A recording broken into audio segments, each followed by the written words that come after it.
Ah, comment ça va? Vous savez quoi? Je me disais là, pas plus tard que maintenant, et si je partais découvrir le monde en mobilhome? Hein, ou plutôt en camping-car, tu vois, non. En motorhome ou en caravane? Ou en mobile car, home, mobile home?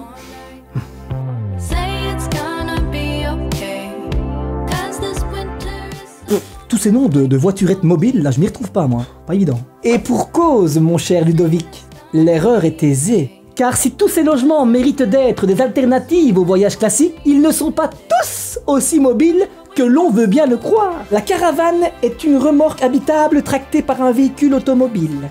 Le camping-car en Europe, attention, avec un trait d'union, et le motorhome aux États-Unis, avec un trait d'union aussi entre États et Unis, désignent exactement la même chose. Un véhicule motorisé habitable. Bien que l'acceptation américaine est plus proche de la réalité. Maison à moteur, motorhome. Alors que la maison mobile avec le sans trait d'union, à votre convenance. Le mobilhome est une habitation qui, grâce au remorquage d'un convoi exceptionnel, est destinée à des sites permanents et semi-permanents. CQFD. Donc, pour voyager tout en restant à la maison, la caravane. Non, trop de manœuvres, hein. Quand je vais à droite, elle va à gauche. Quand je vais à gauche, elle va à droite. Non, c'est pas possible ça. Mobilhome? Non, c'est pas si mobile que ça, un mobilhome. Hein. Par contre, le motorhome, beaucoup plus d'autonomie, hein. Tu vas où tu veux, comme tu veux, quand tu veux. On mange ici, on dort là-bas, on change le programme, on fait comme on veut. Ah, quand liberté rime avec mobilité. Et comme le dit mon bon Corneille dans le Cid, va, cours et vole.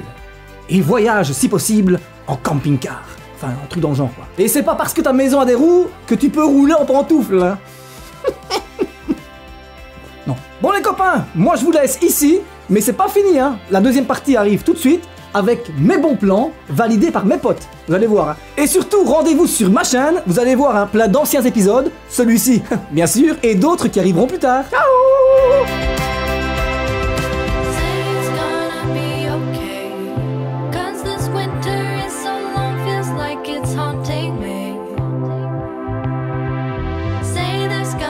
Alors l'avantage de voyager en motorhome, c'est de pouvoir sillonner des territoires et de vivre des moments comme on pourrait pas en vivre quand on voyage par exemple en train ou en avion. Vivre au rythme de la nature, voir des levées, des couchers de soleil, accéder aussi à des sites hors des sentiers battus, c'est des choses qu'on n'a pas la chance de vivre quand on est contraint par des horaires et par des réservations d'hôtels par exemple.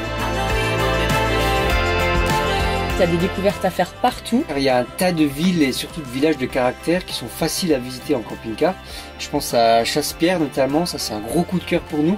Oui, il y a aussi des vallées exceptionnelles, je pense à l'Ourthe, la Semois, l'Amblève, des coins sauvages, des forêts où se balader. En fait ça manque de rien, même pas d'infrastructure pour les camping-cars, donc c'est parfait.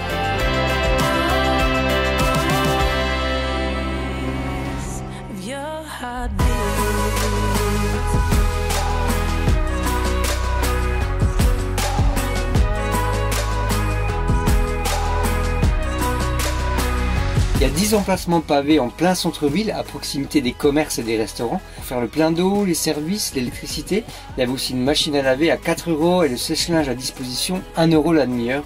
C'était parfait. En plus, on est au cœur de la vallée de l'Ourthe avec des super randonnées, donc ça c'était top.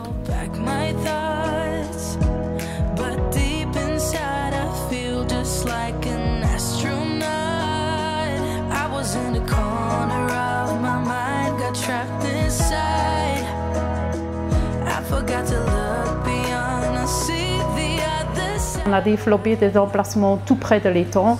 Les gens savent profiter de la pêche, du beau temps, de l'étang. Voilà.